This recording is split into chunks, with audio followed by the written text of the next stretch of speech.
शनिवार को भारत और चीन की सेनाओं के लेफ्टिनेंट जनरल रैंक के अधिकारी चुशुल मोल्डू में खास मीटिंग कर रहे हैं। इस मीटिंग का मकसद दोनों देशों के बीच में सीमा पर जो पिछले एक महीने से तनाव हो रहा है उसको खत्म करना है।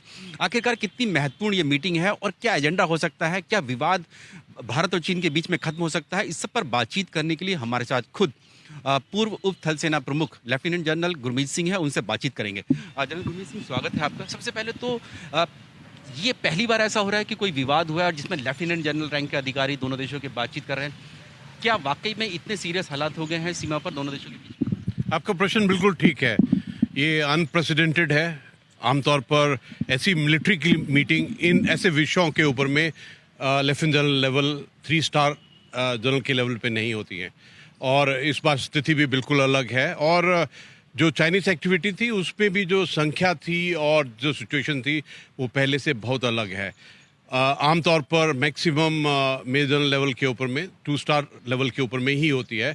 ये पहली बार है कि हम बॉर्डर पर्सनल मीटिंग की जगह के ऊपर में 3 स्टार जनरल को दोनों मिलेंगे। हमारी तरफ से 14 कोर कमांडर होंगे और उनकी तरफ से उनका जो वेस्टर्न कमांड है उसके सदर्न सिंजियांग मिलिट्री डिस्ट्रिक्ट के लेफ्टिनेंट जनरल हिस्सा लेंगे।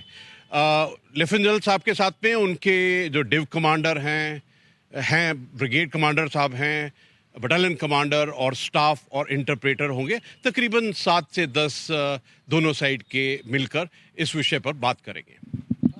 सिंह, इतना विवाद क्यों बढ़ गया दोनों देशों की सेनाओं के बीच में, लद्दाख में खासतौर से पिछले एक महीने में, कि ये नौबत आई कि दोनों देशों के 3 स्टार जनरल को इस मैटर को रिजॉल्व करने के लिए बैठना पड़ रहा है? बिल्कुल ठीक बात है। ये इस बार की जो चाइनीज एक्टिविटीज थी उसका अग्रेशन, प्रोवोकेटिवनेस कुछ ज़्यादा था, और इस बार एक जगह नहीं 2-3 जगह। और अगर आप इसको नॉर्थ सिक्किम की हरकत से भी मिलाएं तो ये ना तो लोकल था और ना ही आइसोलेटेड इंसिडेंट था। और ये ऐसे टाइम पे हो रहा है जब कोरोना का एक पूरे विश्व के अंदर में फाइट चल रहा है, और यूएस और चाइना के बीच में भी जो कोल्ड वॉर है वो बहुत ऊंचे दर्जे का है। तो इस बार ये स्थिति बहुत अलग है, और ये आपको देखना पड़ेगा कि इससे पहले, आज के दिन से पहले 5-6 बार मिल चुके हैं बटालियन लेवल कमांडर के ऊपर, बटालियन कमांडर के लेवल के ऊपर में, ब्रिगेड कमांडर लेवल और मेजर जनरल लेवल के ऊपर में, और वो जो बातचीत है वो सक्सेसफुल नहीं हुई है। देखिए, ये मिलिट्री और डिप्लोमेटिक और कम्युनिकेशन चैनल्स के डायलॉग्स के बारे में होती रहती है, और ये दोनों देश जानते हैं कि ये जो टाइमिंग्स हैं ये बहुत इंपॉर्टेंट हैं, और दोनों ने डिसाइड किया है मिलिट्री और डिप्लोमेटिक लेवल के ऊपर में इस प्रॉब्लम को सुलझाना चाहिए। अगर हम लोग बात करें, विवाद की बात करें, तो विवाद क्या है, क्या वाकई और एजेंडा क्या होगा इस मीटिंग में? क्या चीन की तरफ से बॉर्डर इंफ्रास्ट्रक्चर की बात होगी, हमारी तरफ से पेट्रोलिंग की, कि वो एलएसी में आ जाते हैं? ये आपका प्रश्न बहुत अच्छा है कि एजेंडा क्या होगा, बात क्या होगी और क्या अचीव करना चाहते हैं। देखिए, अगर आप जो पिछले एक महीने से चाइना की एक्टिविटी, जो भारतीय सेना का अलर्टनेस, प्रिपेयर्डनेस और रेडीनेस है, अगर दोनों को देखें तो इस मीटिंग का मुख्य जो एजेंडा है वो ये है कि किस प्रकार से इस प्रॉब्लम को सुलझाया जाए, किस प्रकार से डी एस्केलेशन की जाए, किस प्रकार से जो चाइनीज ट्रूप्स इधर में आए हैं वो वापस जाए। एक चीज़ देखनी पड़ेगी कि जो हमारा 2013 का बॉर्डर डिफेंस कोऑपरेशन एग्रीमेंट है उसके तहत आप यूनिलैटरली स्टेटस को एलएसी का चेंज नहीं कर सकते हैं। आप रात को इस जगह में नहीं रुक सकते जहां पर डिस्प्यूट है, और इसके अलावा उस इलाके के अंदर में कोई कंस्ट्रक्शन नहीं कर सकते हैं। चाइना ने ये बातें की हैं तो उनको इस गलत स्टेप के ऊपर में मूव बैक करना पड़ेगा।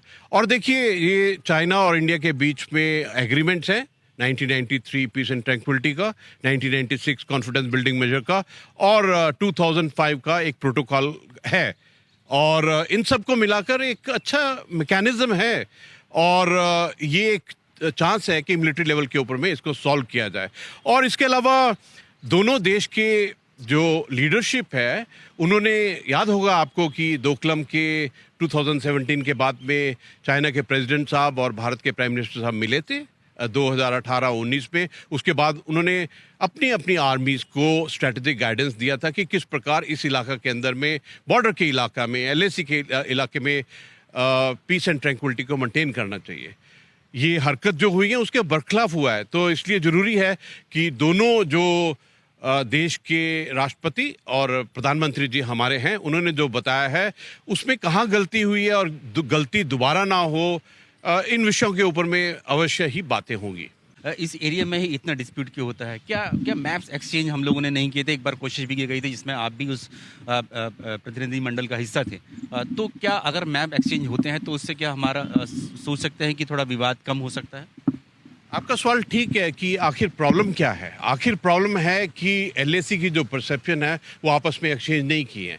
दोनों साइड की जो परसेप्शन है एलएसी की वो यूनिलैटरल है और मालूम नहीं है दूसरे की परसेप्शन क्या है। इस प्रोसेस के अंदर में मिडल सेक्टर यानी कि हिमाचल और उत्तराखंड के इलाके की जो परसेप्शन है हम चेंज कर चुके हैं, लेकिन जब बात आई ये वेस्टर्न सेक्टर ईस्टर्न लद्दाख के बारे में तो मैप दिखाए लेकिन एक्सचेंज नहीं किए, तो इसलिए क्लियर नहीं है कि उनकी परसेप्शन क्या है और हमारी परसेप्शन क्या है। देखिए, अगर आप देखें तो जो भी चाइनीज़ की हरकत रही है पिछले कई सालों में, उससे पता लगता है कि क्या क्या डिफरेंस है हमारा एलएसी में। तकरीबन 10, 14, 15 जगह हैं जहां थोड़ा डिफरेंसेस हैं। और अगर आप देखें कि 2000 से शुरू करें तो पंगेंगसो लेक के अंदर में ये एक्टिविटी होती रही हैं। चूमर में 2014 में हुई, डेमचौक में, और उसके अलावा देपसांग में भी 2013 में हुआ थे। अगर इन सब एक्टिविटीज़ को आप इकट्ठा करें तो पता लगता है कि कौन कौन से इलाके हैं जहां पर एलएसी के डिफरेंट परसेप्शन है और उसको सॉल्व करने की ज़रूरत है। आपने ये बहुत अच्छी बात बोली है कि क्या करना चाहिए।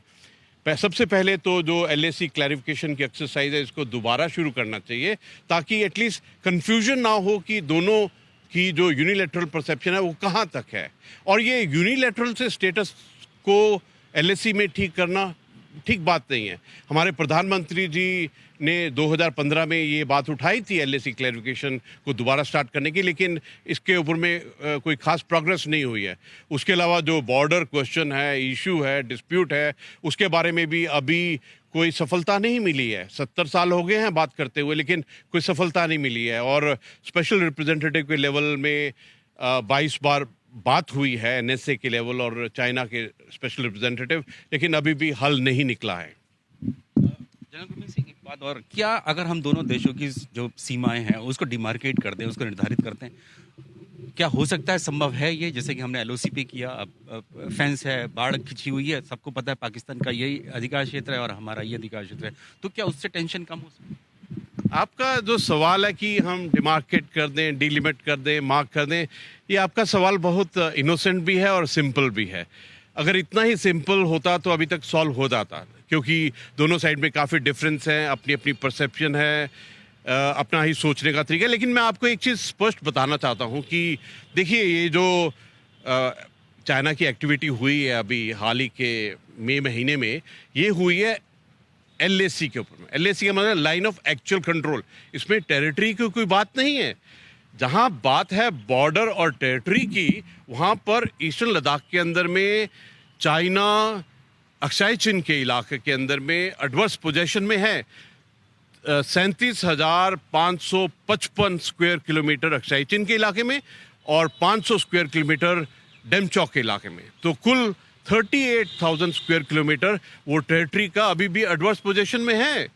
तो हमको तो सबसे पहले तो जो नॉर्मल, जो करंट और एक्चुअल और रियलिटी वाली सिचुएशन है, उसमें एलएसी की क्लैरिफिकेशन ठीक होनी चाहिए। लेकिन बाद में लॉन्ग टर्म में ये जो बॉर्डर का इशू है, इसको सॉल्व करने के लिए अवश्य दोनों देश कदम बढ़ाने चाहिए।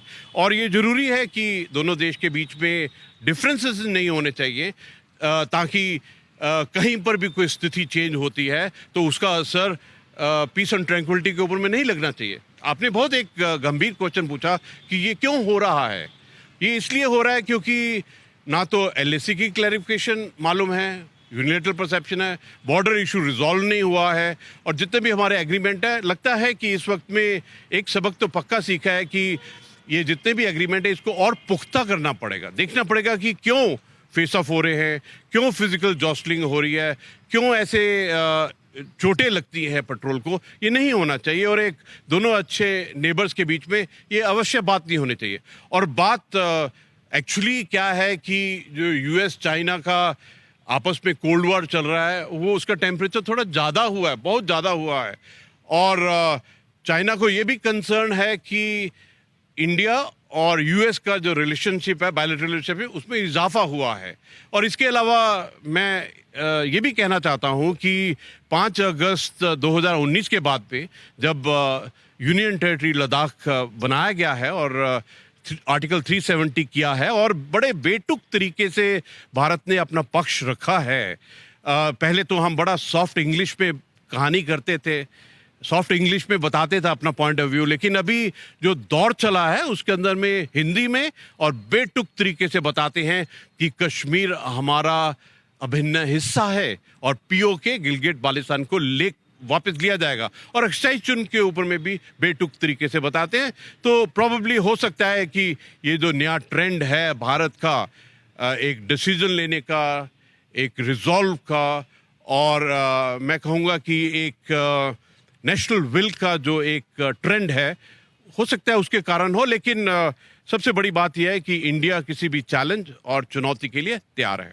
क्या उम्मीद लगाई जा सकती है कि क्या उससे कल जो दोनों देशों के बीच में 1 महीने से जो डिस्प्यूट चल रहा है उसको खत्म किया जा सकता है? आपने बहुत अच्छा सवाल पूछा कि आज की मीटिंग से क्या उम्मीद है। उम्मीद तो अवश्य है कि ये बहुत सक्सेसफुल मीटिंग होगी, क्योंकि लेफ्टिनेंट जनरल का लेवल, कोर कमांडर का लेवल एक बहुत बड़ा लेवल होता है, 3 स्टार जनरल का लेवल है।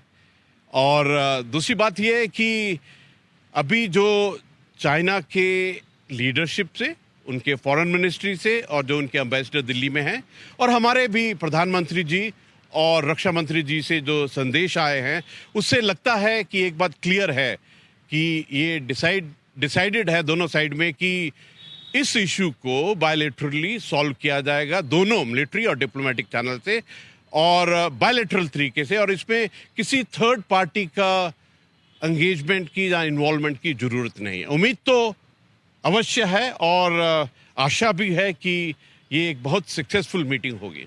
धन्यवाद। तो ये हमारे साथ पूर्व थल सेना प्रमुख लेफ्टिनेंट जनरल गुरमीत सिंह हैं, जो बता रहे हैं कि उम्मीद क्या है, क्योंकि पहली बार ऐसा हो रहा है कि विवाद इतना बढ़ गया कि लेफ्टिनेंट जनरल रैंक के अधिकारियों को मीटिंग करनी पड़ रही है। लेकिन पूरी संभावना है कि इस मीटिंग के बाद दोनों देशों के बीच में तनाव खत्म हो सकता है।